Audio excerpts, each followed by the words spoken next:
Bonjour, cette fois ça y est, nous avons vécu le carême, nous nous sommes préparés pendant 40 jours, et ce dimanche, c'est enfin la fête de Pâques. Alors tu le sais, à Pâques, nous fêtons la résurrection de Jésus. C'est la fête de la vie. Jésus le Christ a définitivement vaincu la mort, le péché, la tristesse.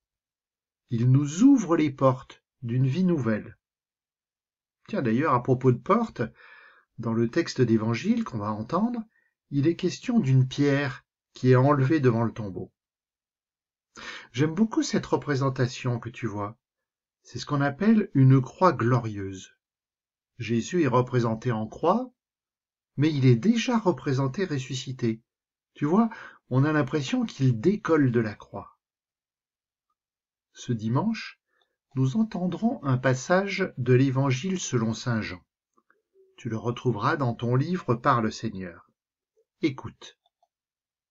Le premier jour de la semaine, Marie-Madeleine se rend au tombeau de grand matin. C'étaient encore les ténèbres. Elle s'aperçoit que la pierre a été enlevée du tombeau. Elle court donc trouver Simon-Pierre et l'autre disciple, celui que Jésus aimait, et elle leur dit « On a enlevé le Seigneur de son tombeau, et nous ne savons pas où on l'a déposé. » Alors pour les Juifs, la semaine démarre après le Shabbat, le jour saint, le samedi. Donc le premier jour de la semaine, c'est le dimanche. Et c'est pour cela que pour nous, chrétiens, le dimanche commence aussi la semaine, même si dans le langage d'habitude, on parle de week-end. Chaque dimanche de l'année, en fait, nous fêtons Jésus ressuscité. Chaque dimanche de l'année, nous sommes envoyés en mission. La mission d'annoncer la bonne nouvelle de sa résurrection. C'est d'ailleurs ce que le prêtre nous dit à la fin de la messe. Tu sais, la dernière phrase qu'il dit, c'est « Allez dans la paix du Christ ». Allez, vous êtes envoyés. Alors on nous dit que c'est encore les ténèbres. Alors oui, on comprend. On nous dit que Marie-Madeleine vient de grand matin, donc le jour n'est pas encore levé. Mais est-ce que ce n'est pas autre chose qu'il faut comprendre? Finalement, est-ce que c'est pas aussi nous dire que Marie-Madeleine est dans les ténèbres de sa tristesse? Elle ne sait pas encore que Jésus est ressuscité. Et nous aussi, dans nos vies, il nous arrive parfois d'être dans les ténèbres, quand nous fermons notre cœur à l'amour de Dieu et à l'amour des autres. Alors c'est la panique à bord. Marie-Madeleine n'a pas encore compris. Tout ce qui importe pour elle, c'est que le corps de Jésus n'est plus là, où elle l'attendait. Alors il lui faut des témoins. Et c'est pour cela qu'elle va aller chercher 2 disciples. Effectivement, dans la loi juive, pour témoigner, il faut être 2. On ne peut pas témoigner tout seul. On continue? Pierre partit donc avec l'autre disciple pour se rendre au tombeau. Ils couraient tous les 2 ensemble. Mais l'autre disciple courut plus vite que Pierre et arriva le premier au tombeau. En se penchant, il s'aperçoit que les linges sont posés à plat. Cependant, il n'entre pas.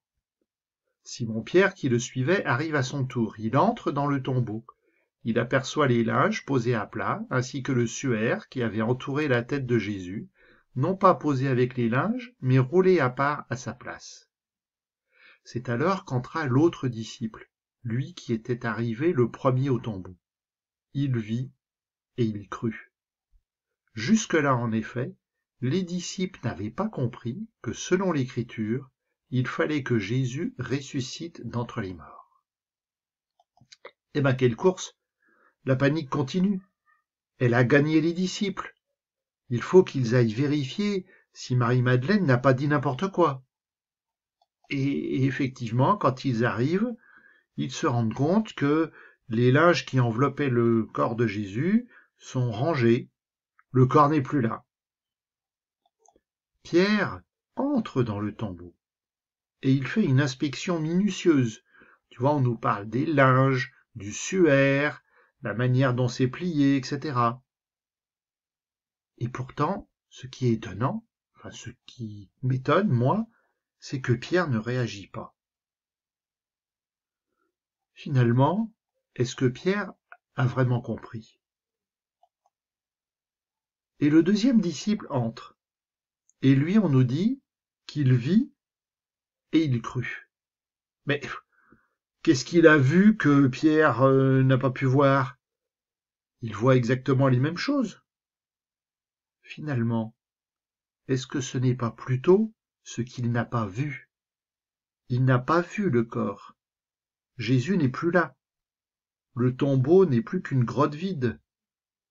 Mais alors, si elle est vide, c'est que Jésus est parti, c'est qu'il est vivant, donc c'est qu'il est ressuscité.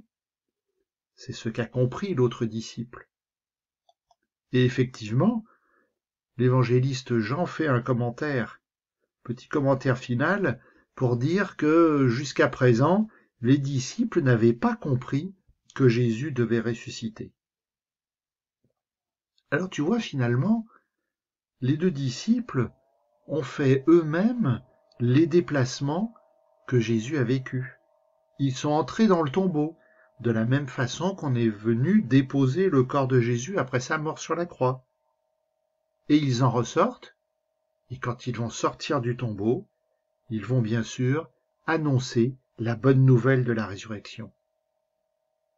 Alors peut-être que nous aussi dans nos vies, nous avons à faire cette démarche. Laisser derrière nos tombeaux les linges qui nous empêchent d'avancer, qui nous attachent, le mal, la colère, la violence, et partir libre à la suite de Jésus ressuscité. Qu'éclate la joie de Pâques, qu'elle ruisselle sur toute la terre, comme une eau vive qui calme notre soif de vérité. Jésus est vivant pour toujours. Qu'éclate la joie de Pâques, qu'elle soit distribuée à toute la terre, comme du pain qui apaise la faim de ceux qui tendent les mains. Jésus est le sauveur de tous les hommes. Qu'éclate la joie de Pâques, qu'elle carillonne sur toute la terre comme un chant d'allégresse, comme la bonne nouvelle qui redonne espoir aux enfants de Dieu. Jésus est ressuscité.